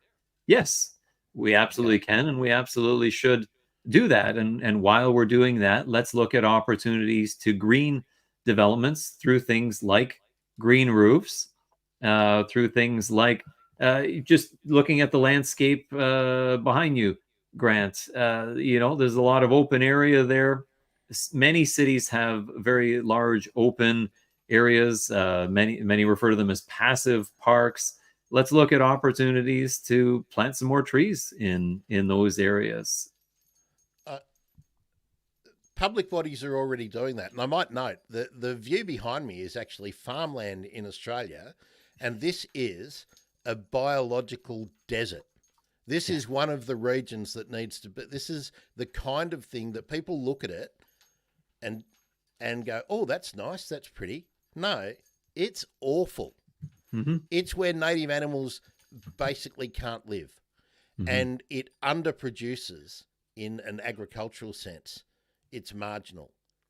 It's land that should not be being put to its current use. And that's something you talk about, which I'm right on board with. Best use. We should identify the so let's best look at a use. typical street, right? A typical street in an urban center, a downtown. Maybe let's say there are some street trees. Every 10 meters, there's another tree planted. One single tree, one skinny little tree there offers a very, very minimal amount of potential for biodiversity. That potential increases with clustering. So what we really want to do is try to have as many trees as possible clustered together. So rather than planting one, can we plant 2 or 3 even together in an area?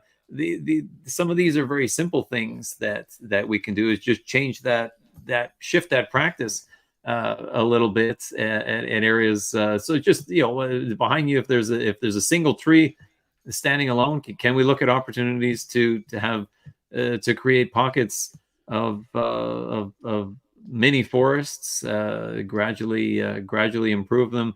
I think redevelopment is much more about continuous improvement. So many people buy into that in the corporate world, in the industrial world, through things like Six Sigma technology, Lean Six Sigma, and other Kaizen, and looking at continuous improvement. How can we continually make our business better? So there are many in the private sector that are already used to thinking in that regard. Let's apply that sort of thinking to our cities and where we live. And we've been talking a lot about urban areas, but there is the real value, and there's a real importance of redevelopment in rural areas too. Redevelopment is not just applicable for housing, although it's often talked about in that context. It's every development. It's every activity. I mean, yeah, it's commercial, it's industrial, it's agricultural, it's utilities. There's many different ways that we can be doing things better. And you made a really good point, Grant. I like that you made the point that we should look for every opportunity that we can to devise simple systems.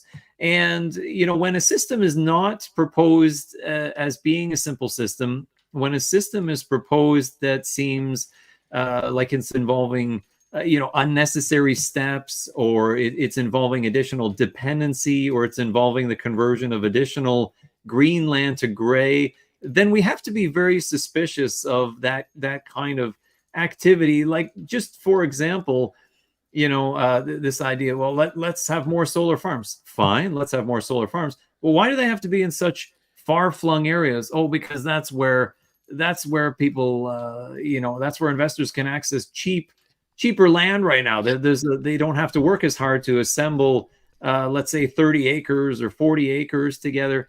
Okay, fine. So they've been able to assemble land, and now there's a solar farm. But now you've got to build all of the infrastructure that connects it back to the grid, which creates dependency on replacing all of these transformers and pylons and metal towers. And we've got to ask questions like, which industries profit when more metal is produced, which requires a lot of effort, a lot of shipping, a lot of fuel usage. There are certain industries that profit more when more metal and more plastic and more fuel burning and more shipping and longer supply chains are involved, particularly global supply chains, where a particular set of materials and elements are traveling back and forth and back and forth. No, why don't we make a simple system? Because if we could put more energy closer to the source where it's needed, then we wouldn't need so many such elaborate transmission corridors and networks, which only end up destroying more habitat and biodiversity. That's not a path that's going to result in more sustainability, even though coming out of the COP28 conference just this past year, saying, wow, yeah, we need to triple energy production. We need to do that by 2030. And in order to do that by 2030, what would be required? Well, there will have to be massive state or provincial and federal level programs that really incentivize more conversion of green land that is available quickly to gray land. Let's put as many solar panels as we can on top of agricultural areas that will have all sorts of risks and consequences with it over time. Let's build energy systems that are offshore, very tall, very far away, so that more effort, more equipment, more specialized knowledge and training and expense is required to go out there and fix these systems that are made of metal and plastic and concrete and require very large, very heavy, very massive vehicles, boats, etc., to be able to ship these kind of technologies around and across countries and into the seas.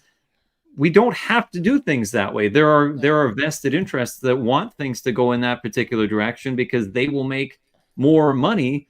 But is that really in the best interests of society? and the environment. That leads me exactly to where I'm far more positive about the idea, because I think if the goodwill was there, if the genuine intent was there amongst the investment community, they would have started. And they would have started in a large scale. I would be seeing advertisements about developments where they talk about nature wildlife corridors, where they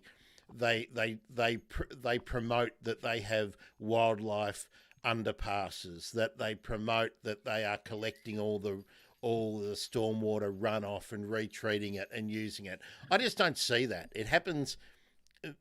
That's not something that the public face of developers are doing in what I'm seeing.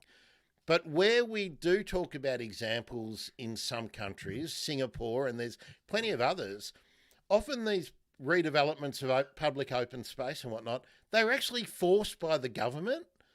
So the government actually forced them, and they used the private capital and they gave them some cookies for doing the right thing. But they didn't come ahead and just do it. So that's where I wonder, why don't we use this unlimited amount of money and the authority of government to smash the model that we have that is broken? Why do we need to say that we need to encourage, and I talked to you yesterday about, our power distribution and generation system in Australia. Why do we need to encourage the existing players to stay here? Why don't we use government money for startups, for companies that have different value sets? And I remember you said something to me yesterday that what if we start these businesses or whatever, but then they can just be sold? Well, why don't we make it part of the governance structure of those new businesses that they can't just be sold to a legacy business, that we can decentralise so that we don't need these massive distribution networks and we don't have these vertically integrated businesses, that we can actually break it apart, we can smash it up, but we can still use... we did talk yesterday, and I'll introduce this concept because we haven't looked it up, but I think essentially it's 70 companies that are highly integrated around the world that are responsible for most of the economic activity and most of the damage that is being done. And I think if we talk in the context of pollution and waste, then sure. And that's right. And we'll get onto plastic shortly because I want to get there too. But the very idea that if we extrapolated it out, that maybe there were 1,000 people controlling these companies, and maybe there's another 1,000 or 2,000 people controlling the main investment banks and bodies and funds, the IMF and everything else. So let's just say there's 3,000 people who are controlling nearly all of the flow of business activity, the damaging effects that are happening, and not every action. I'm talking about the general flow and direction so people can get that on. I don't want someone emailing me saying, yeah, but they don't affect the carpenter down there. Yeah, but they do affect how the major property developer gets the money and where it comes from and the conditions that are attached to it. They do control that. Are we really saying that in this population of the world of billions that we can only find 3,000 people who are smart enough to run the joint? That's just bullshit, right? So if there's all this unlimited money and governments can dole it out, and governments have the right of telling us how we do things because they already do. They've already told me that this light bulb above me has had to be changed. We actually had the government make us change those things. That's right. The government already tells me that the bus that I get into is a certain width and a certain weight. And they already tell the bus driver the skills that he must have to operate the bus, right? So this idea of freedom and everything, it's overblown and it's used as a device It's used as a device, a mechanism to delay change for the people who already benefit. So, okay. There are too many of those. Yeah. So let's smash it up and let's give under whichever conditions that we want. I mean, this is my thought, so I want you to tell me if you think this could work, because you come from a background of working in the system and advising people who are doing development. Let's just say, okay, no existing business bigger than $100 million of capitalisation can have more than 5% of the value of their projects out of this fund. But all of the new Indigenous-run bodies, the ones that are started up in every country around the world, but that we don't use these public funds as a way of establishing a new sort of colonialisation in the developed world, the global south, the undeveloped world. Because we're already seeing that colonisation happening in the biodiversity and carbon credit markets that exist. So that people who control these new assets in these new markets are not the local people who are planting the trees. It's the people sitting in the boardrooms in Manhattan and London and, Tokyo and Seoul. And so what do you think about the idea of, sure, promoting all the good things, but basically bypassing or destroying the harmful infrastructure that exists that has created the problem that we live with? Yeah, I mean, there are so many bypasses right now, and there are so many incentives for businesses to continue their business as usual, where they create pollution, where they manufacture products that end up becoming waste, that end up becoming incinerated, that create a variety of polluting emissions that impact air, water, soil.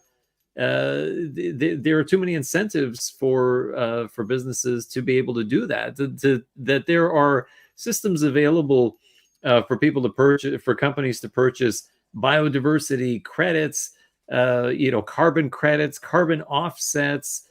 These are just schemes that don't end up leading to redevelopment. They don't lead to the change that is required for more sustainable living and for a more sustainable world. I'll toss it back to you, Grant. I think you may want to mention a point about what's on the screen here.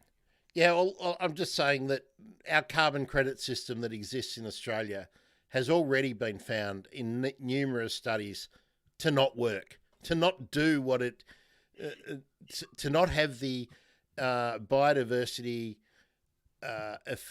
effects that it is designed to have.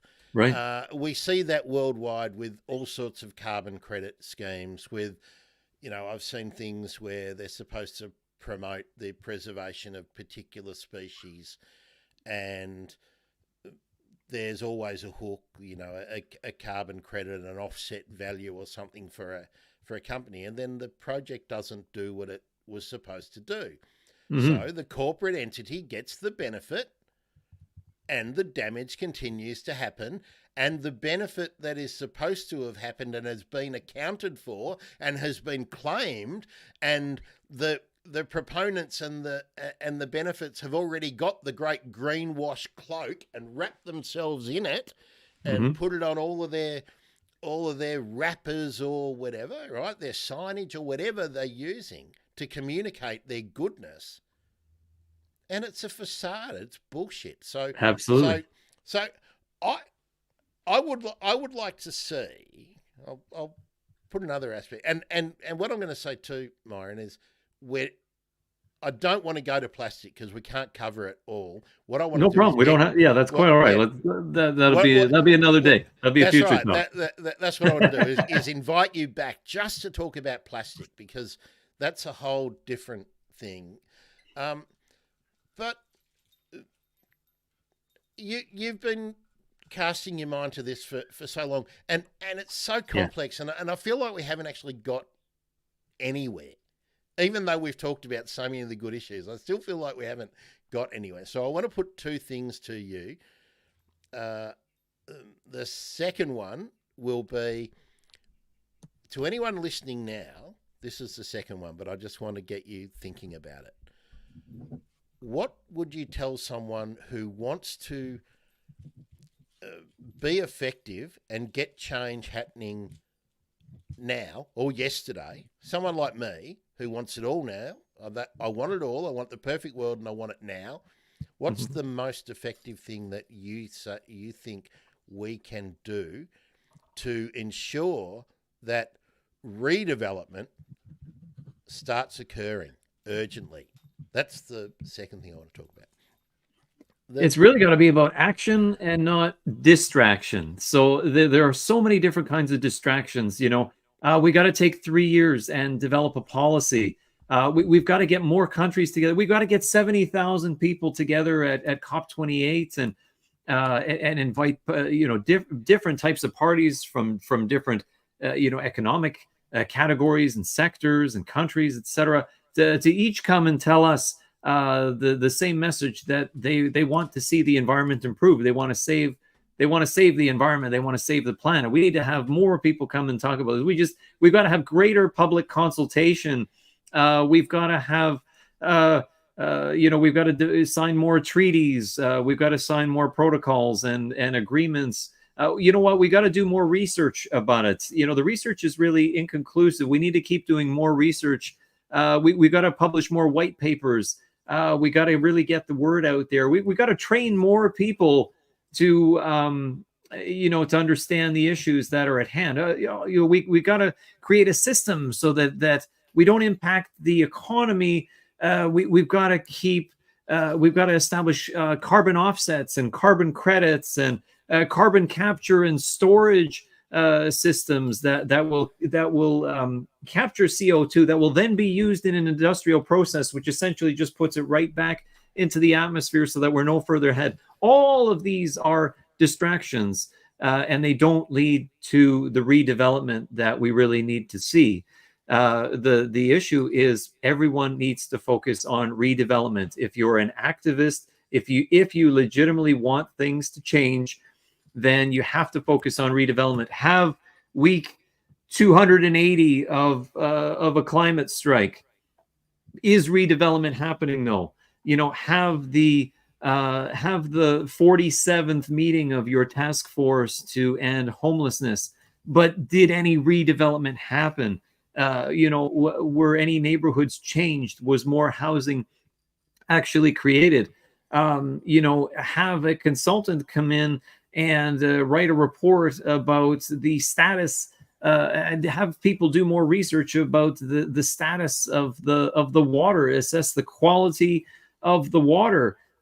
Okay, but we also need to do the redevelopment that is going to create the conditions so that the water will be a higher quality in the future. We need to get to the redevelopment. That is fundamentally the most important thing, and anything else is a distraction. And the real concern here is there are many people that have very, very good intentions that just have been taught to believe that everything comes down to, well, I've got to work on a team. I've got to create a policy on this. And we can look back to many people that had very good intentions and worked on policies in the 90s to increase automobile fuel efficiency.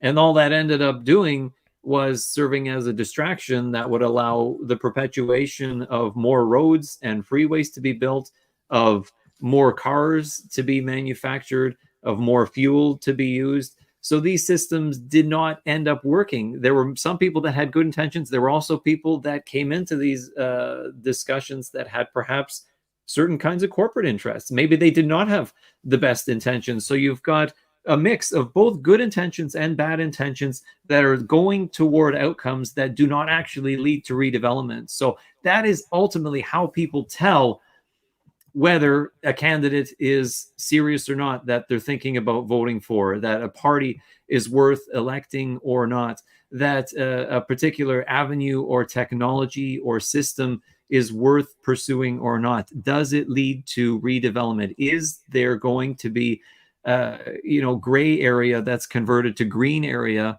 or is it simply going to be going the other way? Because that's what often we see, a carbon very large, taking up acres upon acres upon acres of land for a carbon capture and storage technology system that sucks in more money than it does carbon dioxide, that ends up really, as I say, being used in an industrial process, that stored for a while and then eventually used in an industrial process, and then back into the atmosphere again to be captured again.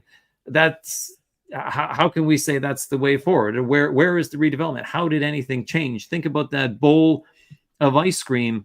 We've got to take that ice cream out of the bowl. We've got to change that. We've got to change our cities. We've got to change our infrastructure. We've got to change our natural systems. We've got to make it easier for natural systems and natural habitats and natural areas to be expanded, to be increased. The only way for those to go is up. We cannot have forests and wetlands and peatlands and natural areas being destructed. It's just going to cause more problems for us. We have to go the right way. We have to have more green. We have to build our economies around that green, that the bioeconomies. And again, that litmus test of whether it is going to be helpful and beneficial for society or whether it is just going to perpetuate more of the same is there redevelopment involved or not? That is the primary test, the primary litmus test. That is how we can move forward. If everyone would begin talking about that and working toward that and protesting for that, or specifically for that, then that's going to move us forward. You have a group, the quote you featured, interestingly enough, Grant, the quote you featured at the start of our discussion tonight is shown on the Just Stop Oil website. So you have people that are protesting, wearing orange vests, and saying, just stop issuing, permits to drill oil in our particular country, in and around the UK. Okay, so we're not going to collect oil from our part of the country. We're just going to ship it in from another country of the world, which is only going to result in more emissions by the time that oil ends up getting used in an industrial process or burned and put into the atmosphere, because it's been shipped on trains, on tanker trucks, through pipelines that require all kinds of energy to produce and manufacture. And ultimately, who's the winner in that? Who's the winner when there are more pipelines constructed? What's flowing through those pipelines? Who's the winner when more trucks are passing down highways, burning fuel in the process? Who's the winner when there are more trains carrying product from an ever farther distance on tracks that are going to require maintenance and all of this fuel that is going to end up being burned? Who are the winners in that? And we've got to just stop doing that, stop enabling companies that are continually pushing for development and destruction of environments, and ultimately it's going to lead to destruction. It's leading to destruction of economies and destruction of opportunities for more and more and more people, and that's just not the way forward. I mean, just the increasing skewing of the balance beam of who has what and who controls what. There's fewer and fewer people year after year are having more and more of the resources and in controlling what happens to more and more people is a bit terrifying. I would love to see more of these people that write books on these kind of topics, and speak widely and travel widely and discuss these kinds of topics.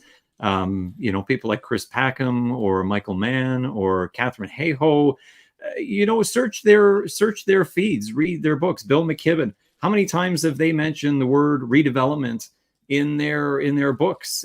Search their Twitter feeds, go through them, see how often they talk about that versus how often certain individuals talk about things like policies. And we need to get people together more. We need to if we could just get more people talking about this issue, if we could just raise more awareness I would really like, and I would really encourage people that are at the top of their respective fields that the general public is looking to make a difference, and whether they have, as I say, whether they have good intentions and are saying these kind of things, or whether particular individuals at the top of their respective climate or environmental or other fields work for an institution that is being paid by particular types of interest groups, and so we'll say whether the intentions are good or whether the intentions are more corporately aligned. Is that taking us forward? And we can just keep writing more books, and we can just keep going to more conferences, and I mean, we're already at COP28. You know, on COP31, the locations for COP30 and 31 are already being worked out in the details, and maybe Coldplay will be coming to COP, the one of the next COPs that's coming up in Brazil. Great, Coldplay will be there, and they'll fly to get there. But is any redevelopment happening? Is anything changing? Didn't you two do something for climate about 10 or 15 years ago? I mean, this is what I mean about the whole greenwashing and the messaging, and it's so annoying. Look, I want to finish on one thing I want your comment about, because again, I want to see if we can come up with some action for individuals, for people listening. Do we need to be writing letters to people, or do we actually need to be going to local bodies like your local councils and places and actually being visible and being vocal whenever issues of planning and development and doling out grants and money and for all sorts of activities, and always just be mentioning the term redevelopment and trying to help people understand what it is to start with, and to not accept better. And because we're not getting stuff happening, and we're all doing all the messaging and everything, you know, we're all doing all that. Everyone's doing it. All the individuals you just mentioned, they've got hundreds and hundreds of thousands, if not millions of people seeing their messaging every day. Do we frankly just need to be more militant, physically more militant, to be noticed? You know, every nation is different, and every city is different, and yet there are similarities. You know, so there are certain areas where certain types of actions will work very well, and there are certain areas where certain other types of actions will work better than others. You know, being vocal and you know, being visible and being active at writing letters may work in certain kinds of circumstances. I think, though, at this stage, the most important thing is to be documented. To be documented, specifically asking for, demanding at every opportunity possible for redevelopment to happen, for redevelopment of cities, infrastructure, natural areas, natural systems, to improve biodiversity, to improve people's health outcomes, to reduce the cost impacts that people are going to have in the future, to reduce the costs on the healthcare system, to reduce the requirement for ever increasing amounts of tax dollars to maintain infrastructure that perhaps we shouldn't have built in the first place. And that evidence is there. The freeways are being torn down. So, you know, what, anybody thinking about building another freeway right now, just know that, you know, you're going to have to pay twice. You're going to have to pay once to install it, and you're going to have to pay for all the land acquisition, everything else that goes along with it, and then you're going to have to pay to tear it down.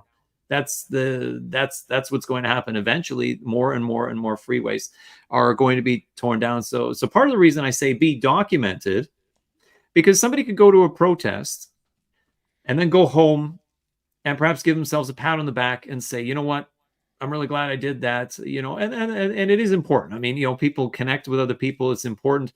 There's a lot of anxiety out there, whether, you know, housing anxiety or anxiety about food scarcity, or anxiety about water crises, anxiety about you know, flood impacts and potential impacts in coastal cities. So many people are living in fear right now and have a lot of anxiety about a whole variety of different things. And again, we can associate them specifically to climate or not. That's not really the most important thing, because there are so many other reasons why redevelopment is beneficial. But be documented, asking for, demanding for redevelopment, because entities that are on board with it will set an example for others. Entities that are not immediately on board with it, or perhaps even not on board with it for, I'm sure that there will be examples, unfortunately, where there is more resistance, and perhaps that is tied to certain corporate interests, resistance to making the kind of transitions and actions and redevelopments required.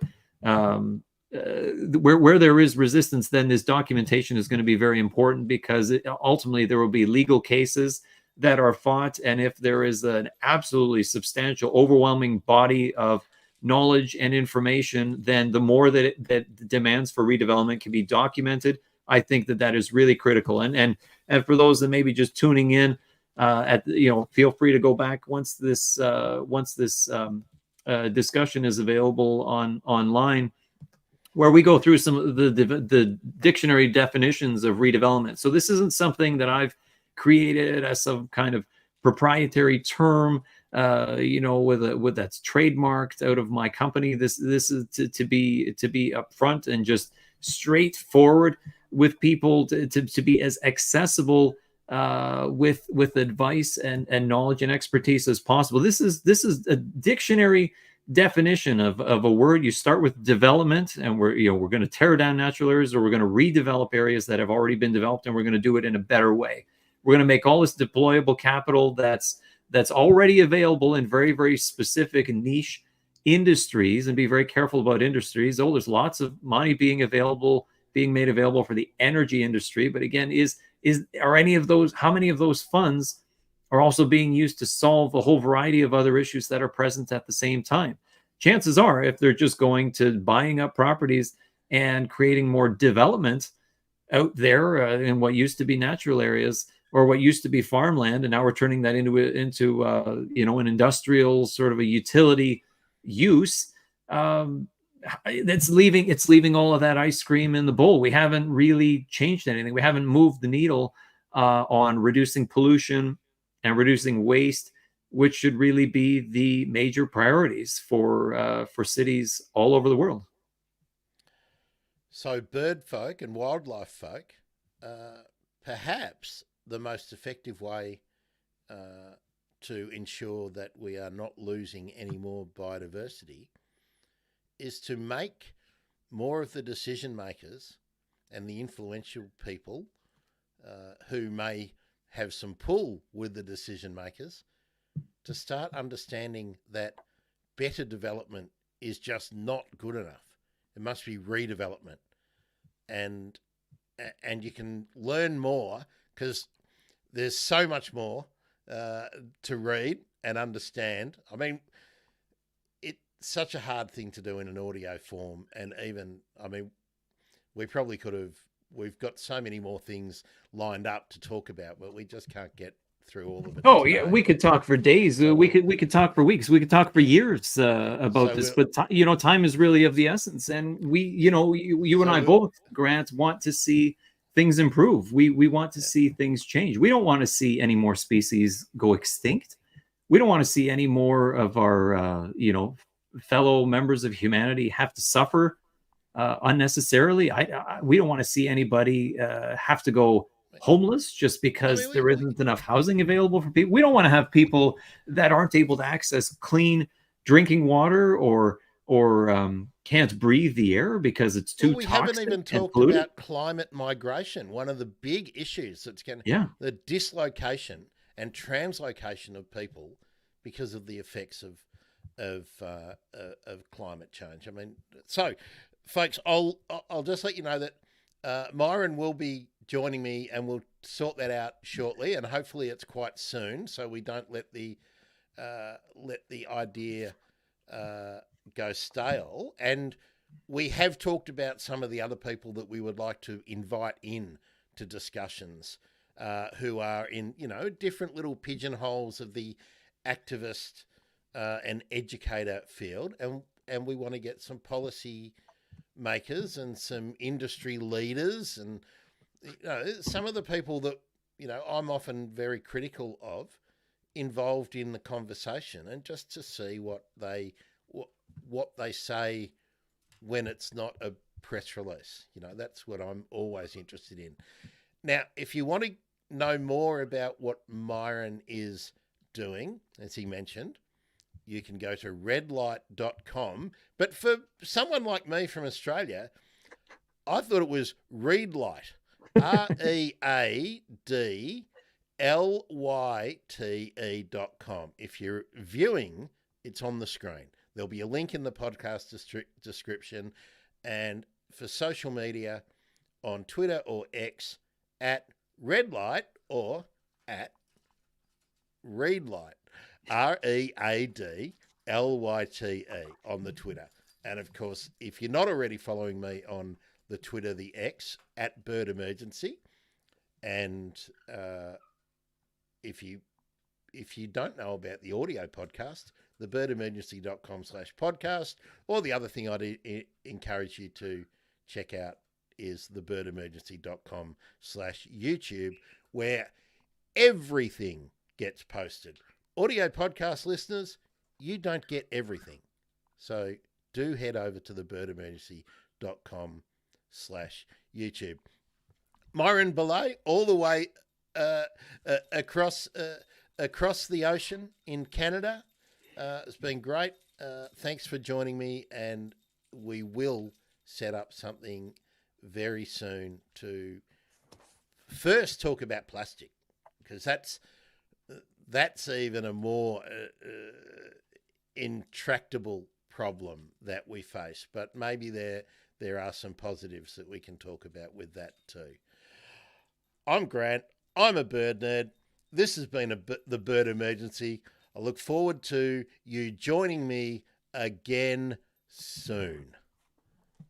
Thanks, Myron. Thank you so much, Grant. Wonderful to be able to speak with you again, and I look forward to continuing our wonderful discussions and hopefully encouragement of greater action and greater redevelopment all over this beautiful globe as time goes on. I should mention too, if any of you heard some funny noises during the podcast, I'm sharing the stage with my avian housemate Loz, and he did fly across a couple of times, and I'm sure it was quite audible, and he did land on the mic stand. So podcast listeners, he's regularly in the show nowadays, not always on the screen, but he's just here. Thanks, everyone. I hope you'll join us again soon on the Bird Emergency. Ciao.